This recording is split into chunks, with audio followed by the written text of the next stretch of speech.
Olá pessoal, bem-vindo e bem-vinda ao canal Amu Invest. VGHF11, vale a pena? Venha saber.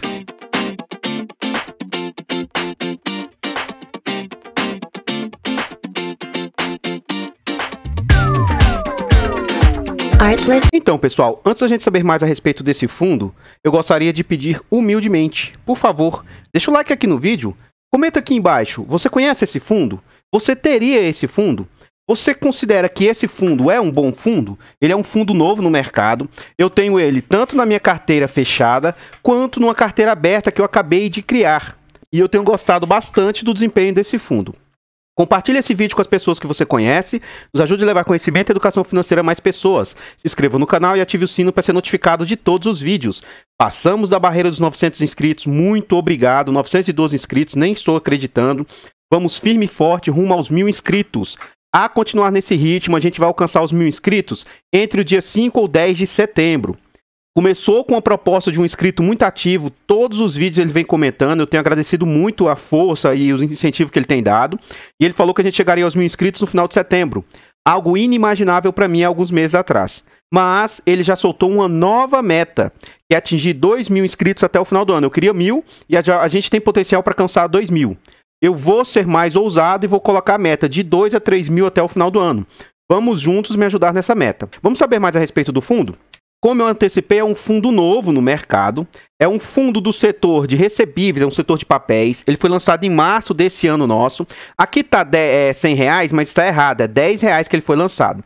Já aumentou bastante a sua liquidez, tá? Já tem uma liquidez interessante para um fundo de base R$10. É uma liquidez interessante de 764 mil. Se você for movimentar ali acima de 150 mil, você já vai enfrentar dificuldade, porque é um fundo com baixa liquidez ainda, né? Mas já é uma liquidez bem interessante mesmo para o pequeno investidor. Tem mandato renda e é da Valora Gestão. Conta com atualmente 16 milhões e meio de cotas, não tem repreciação no IFIX e por enquanto ainda não tem nota lá dos usuários. É um fundo que desde o início ele estava orbitando com um desconto. E eu falei, olha, acredito que esse fundo vai começar a aumentar aí as suas negociações. Então, atualmente ele está sendo negociado com ágio de 3%, que é um ágio considerado baixo aí no mercado de fundos de papel, ainda mais pelo que ele vem entregando. Então, eu acredito que a tendência é que esse fundo venha aumentar ainda mais o seu valor patrimonial, a sua negociação. Então, atualmente ele está com 3% de ágio. O que significa isso? É um fundo que possui patrimônio de 159 milhões e o mercado está aceitando pagar 164 milhões. Então, é como se você tivesse uma nota de R$10 sendo negociado por R$10,30 ou uma nota de R$100 sendo negociado por R$103. Então, as cotas desse fundo valem R$ 9,66 e o mercado está aceitando pagar R$ 9,97. Tendo o mês 7 como referência, o fundo já conta com 11 mil cotistas. E tem aumentado bastante, tanto a liquidez quanto o número de cotistas do fundo. Vamos à frente. Aqui a gente está dentro do relatório gerencial. Como eu já havia antecipado, em nenhum momento o fundo foi lançado na base 100, não. Então, ele foi lançado na base 10, ficou esquecido pelo mercado no início aí, ó, o mercado batendo na cota, suas cotas sendo negociadas a 9,60, 9,50 durante um bom período. E aí, como ele começou a entregar muito, o mercado começou a enxergar valor nesse fundo. Então, ele ultrapassou a barreira dos R$10. Recentemente, todo o mercado imobiliário caiu e agora ele vem apresentando recuperação. Como eu já antecipei, eu acredito que esse fundo tenha potencial para estar sendo negociado ali a R$11, R$11,50, ainda mais que o mercado paga ágio por fundos que pagam bem. Eu já vou antecipar o meu ponto de vista, tanto que eu tenho na minha carteira particular, tenho na minha carteira pública que a gente criou aqui no canal, e eu acredito que esse fundo tem condição de manter o que ele vem investindo. Eu acredito ser um fundo sólido, seguro, e ele tem condição de manter os rendimentos que ele tem entregue. Esse meu ponto de vista não reflete indicação de compra, venda ou manutenção do ativo. Vamos à frente aqui. Aqui a gente vê que é um fundo novo, como eu já antecipei. Então ele teve apenas 5 entregas de resultado. Assim que ele foi lançado, ele não estava com seu capital totalmente alocado, ele entregou 7 centavos, o que na época representava um yield de 0,7. No próximo mês já conseguiu alterar o yield para 0,8. Depois, ó, 10 centavos, que já representa 1,06. Depois já entregou 13 centavos, 12 centavos. E eu acredito que ele tem condição de orbitar nessa faixa de 13 a 12 centavos tranquilamente. Então, essa última entrega dele de 12 centavos representa um yield de 1,2% e Atualmente ele já vem com um acumulado de 5%, mas a gente vai ver lá dentro do seu relatório gerencial que se ele mantiver essas médias atuais, mesmo que seja que a média atual está em média que se você somar esses 5 entregas e dividir por 5, ele está entregando 10 centavos de média. Então isso vai representar 1% ao mês, que no acumulado aí vai representar entre 12,5% a quase 13% ao ano.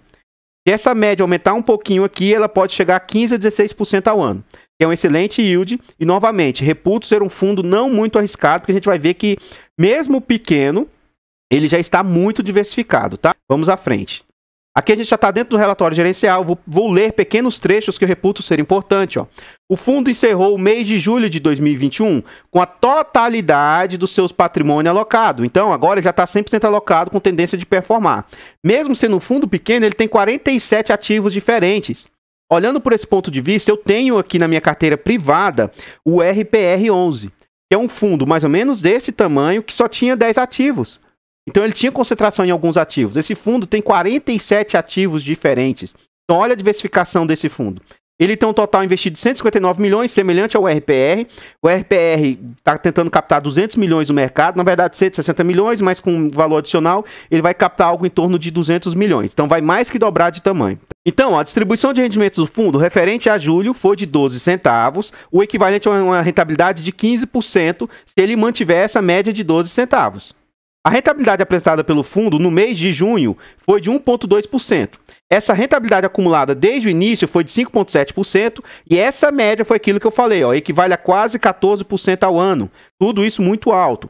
Aí aqui o fundo vem falar os seus movimentos. Então, o que o fundo fez?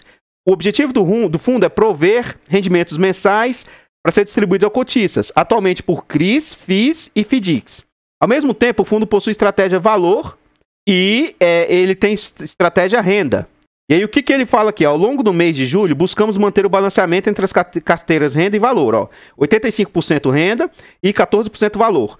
Valor, ele pode ter ganho de capital. Ele compra para revender e oferir ganho de capital posteriormente. Então vamos à frente aqui. Aqui, continuando o comentário do gestor, a gente observa o seguinte, ó, os movimentos de mercado acima fizeram com que a gestora decidisse por diminuir a exposição em FIIs. Então, ele diminuiu de 5,3, diminuiu, aqui ele fala que diminuiu os FIIs, e ações aumentou de 4,9 para 5,3. E os FIIs passaram a representar 5,7, porque antes era 6,4. Na carteira valor, possui cotas de FDIC geridas pela gestora, equivalente a 3,4%. Na carteira renda, as grandes movimentações ao longo do mês foram a diminuição da exposição a FIIs, aqui, que ele já antecipou ali em cima. E aqui, por último, a gente vê como o fundo vem evoluindo e crescendo bem. Por último, o número de cotistas do fundo aumentou para 11.209 cotistas, teve um aumento de 43% de um mês ao outro. E a liquidez média já conta com 744 mil por dia, muito alta também, assim, por ser um fundo novo de base 10. Tá? Vamos à frente. Aqui a gente vê o detalhamento da carteira do fundo. Como eu antecipei, é um fundo com muitos ativos, e, por exemplo, seu ativo com maior exposição não chega a 10%, algo que é muito, muito positivo. Eu tenho falado repetidamente nos meus vídeos. Primeiro, acredito que até o final do ano esse fundo deva lançar uma subscrição, tá? Deve vir pedir dinheiro no mercado para aumentar o seu patrimônio. Além disso, eu já vim antecipando antes, dizendo que a tendência das cotas desse fundo era subir, tendo em vista que ele está entregando um bom resultado. Então, essa primeira aqui já está se concretizando. Agora, resta saber se realmente ele vai fazer uma subscrição aí até o final do ano. Eu acredito fielmente que vai acontecer sim. Então, como eu antecipei, ao que tem mais exposição não chega a 10%, que é um ponto muito positivo. Ele tem um cupom aí bem interessante aí de IPCA aí, ó, na maioria das vezes, ou o CDI não está exposto ao GPM. A sua carteira de CRIs representa 57% do portfólio. A sua carteira de FDICs representa 13% do portfólio, nada exposto também. Continuando aqui, a gente vê a sua carteira de FIIs representa atualmente 22% do portfólio, com nenhum ativo exposto demais. Ele tem ações, que é algo novo para o mercado, aí, o MFI da Mérito também tem ações, ó. E as ações representam 5,31% da carteira, sem exposição a nada aqui. E ele tem também SPS, que é Sociedade para fins específicos aí. Ele é sócio de 3 empreendimentos aí, que representam 0,30%, quase nada. E aqui a gente tem a totalidade dos ativos aí 100%. Então, pediram para eu passar a trazer as taxas de administração, taxa de gestão, taxa de performance. Estou trazendo, mas eu explico isso, mas na prática isso para mim é irrelevante. Então a taxa do fundo, 0,90% ao ano, e ele cobra uma performance que é um pouco estranho o jeito de calcular, um pouco confuso, que é 20% sobre o que você deu IPCA mais média do IMAB5, e aí com mínimo de 3%, IPCA mais 3%. É bem complexo aqui a forma de calcular a performance. O que eu observo pelos demonstrativos? Por exemplo, tá? Depois eu vou detalhar o mês de julho. Por exemplo, em maio o fundo receitou 1.900.000. 10% de 1.900.000 seria 190 mil.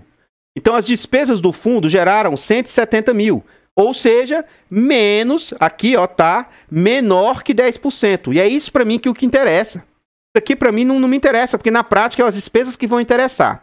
Em junho você vai perceber que houve um valor muito caro. O fundo receitou 2.100.000, isso 10% seria 210 mil. Note que o fundo teve de despesas 350 mil. Então, o que eu reputo, apesar do fundo não deixar isso claro para a gente? Em junho, provavelmente, o fundo cobrou a sua taxa de performance. É comum que os fundos cobrem taxa de performance semestral. Então, em dezembro, a gente vai observar o seguinte. Se dezembro, o que ele cobrar aqui for muito acima, é porque provavelmente foi taxa de performance que ele cobrou nesses meses, caso ele faça jus a essas taxas de performance. Porque aqui ele não deixa muito claro isso. Note que eu vou mostrar aqui o último mês, julho. Julho o fundo receitou um total de 2,5 milhões. De onde que veio isso? 1.600.000 veio de proventos, juros e correção monetária. Ou seja, desses 1.600.000, 1.300 veio de CRIs, ele não tem nada de debêntures, veio mais 20 mil de FDICs, mais 260 mil de FIIs, e nesse mês o fundo não performou ações, ou seja, ações não pagaram os seus dividendos lá. O que mais que juntou aqui, ó, com esses 1.600.000, mais 900 mil de... Aqui é aquela de valor do fundo. Negociações, que é tradear. O fundo conseguiu ganhar 900 mil de trade. De onde é que veio isso? CRIs, negociou CRIs, ganhou 600 mil. Nesse mês teve debêntures, nesse mês aqui não teve debêntures. Mais 87 mil de FDICs, mais 100 mil de FIIs e mais 76 mil de ações. E aí... o dinheiro que está em caixa, uma pequena parcela também, ó, esse valor, mais essa pequena parcela de caixa aqui, tudo isso totalizou 2,5 milhões. E aí, vamos lá, 10% de 2,5 milhões, 10% daria 250 mil. Note que o fundo teve como despesas apenas 140 mil. Arredondando para cima, isso representa 6%, tá? É uma das menores taxas que eu vejo cobrando aqui, ó. O que eu tenho tentado mostrar é o seguinte, do que o fundo receitou, quanto que as despesas estão representando? Aqui está representando menos de 6%. E eu trago aqui vários fundos, eu acabei de trazer o KNRI, e o que ele tem de despesa representa 20%. Lá no KNRI é 1,25 a sua taxa de gestão. E aparentemente, lógico que é fundo de tijolo, não tem que confundir tijolo com papel, não é esse o ponto. Lá só tem taxa de gestão 1,25. Não tem performance nem nada. Note que vai ser, em tese, até mais barato do que isso aqui, ó, em tese. Mas note que na prática lá, tá cobrando 20%, cara. E aqui, mesmo no pior mês aqui, ó, que ele cobrou 350 mil baseado em 210 mil aqui, não chegou a 20%. No pior mês aqui que ele mais cobrou taxa aqui. Então, assim, isso aqui pra mim eu vou sempre trazer, porque vocês pediram, mas vou sempre tentar mostrar na prática, porque eu gosto de coisas práticas. Então, na prática, pra gente o que interessa é, tá, as despesas representam quanto do que receitou? Você começa a observar que as despesas representam muito, opa, eu vou sair fora desse fundo, o fundo tá me comendo muito do meu dinheiro. Se a receita representa pouco, opa, essa é uma boa gestora. E por enquanto eu estou tentando mostrar que pelo menos em termos de segurança, em termos de cobrado de nós, cotistas, tudo isso está encaminhando para ser uma gestora muito bem aí. Estou gostando muito das tratativas da gestora. Continuando, a gente agora vai ver os gráficos aqui, ó. Então o que a gente observa?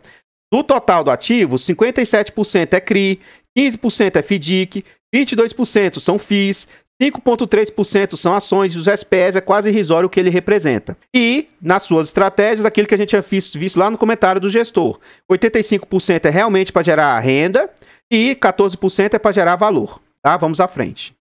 Aqui a gente observa também a composição aqui do patrimônio novamente, 85, 14, e ele vê dentro disso, dentro dos 85, os CRIs, FIIs, FDICs, dentro da estratégia valor para ganhar dinheiro, suas subdivisões também. Aqui a gente observa o que acontece. Eu vejo alguns youtubers falando sobre a perca de patrimônio no decurso do tempo. Pessoal, para fundos de papel, informem um pouquinho melhor.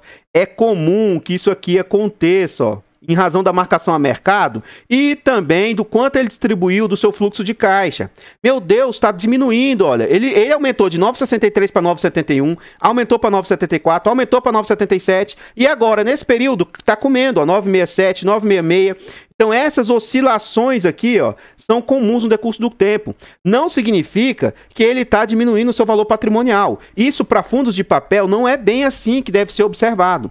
E aí eu fico observando alguns youtubers que falam, olha, esse fundo depreciou. E aí a depreciação não é algo gritante. Uma coisa é o fundo ter cota 10 e daqui a um tempo você está vendo ele está com cota 8. Opa, aí depreciou. Mas um fundo de base 10, por vezes está sendo negociado a 10,50, por vezes está sendo negociado a 9,50, isso é comum. É comum dentro do estudo de questões de papel aí, porque vai depender do fluxo de caixa que está entrando ou não, e desse caixa, o que está entrando realmente do que ele tem que recompor ou não, tudo isso influencia. Mas essa depreciação aqui, ó, é mínima, não tem problema, vamos à frente. Antes de eu encerrar o vídeo e trazer para vocês as últimas imagens, os últimos slides a respeito desse fundo, eu gostaria de pedir e reforçar novamente, por favor, deixa o like no vídeo. Comenta o que você está achando desse fundo, o que você está achando do canal, o que a gente pode fazer para melhorar. Na medida do possível, eu tenho tentado atender o pedido de todos vocês inscritos aí. Então, o seu comentário é muito importante para o nosso crescimento, para o nosso desenvolvimento. Compartilhe o vídeo com as pessoas que você conhece, nos ajude a levar conhecimento e educação financeira a mais pessoas. Like, comentário e compartilhamento é de graça, não custa nada e você ainda ajuda muito o youtuber. Se inscreva no canal e ative o sino para ser notificado de todos os vídeos. Muito obrigado aos 912 inscritos. Almejamos alcançar 1.000 inscritos o quanto antes. Acredito que vai ser entre o dia 5 e 10 de setembro. Comenta aqui embaixo quanto que a gente vai atingir os 1.000. E agora vamos na nova meta. Rumo aos 2.000 ou 3.000 inscritos até o final do ano. Vamos juntos na meta e nos ajude a alcançar. Eu vou ficando por aqui. Vou deixar passando alguns slides a respeito desse fundo. E eu espero encontrar vocês nos próximos vídeos. Fiquem todos com Deus. Tenham um bom dia e fui!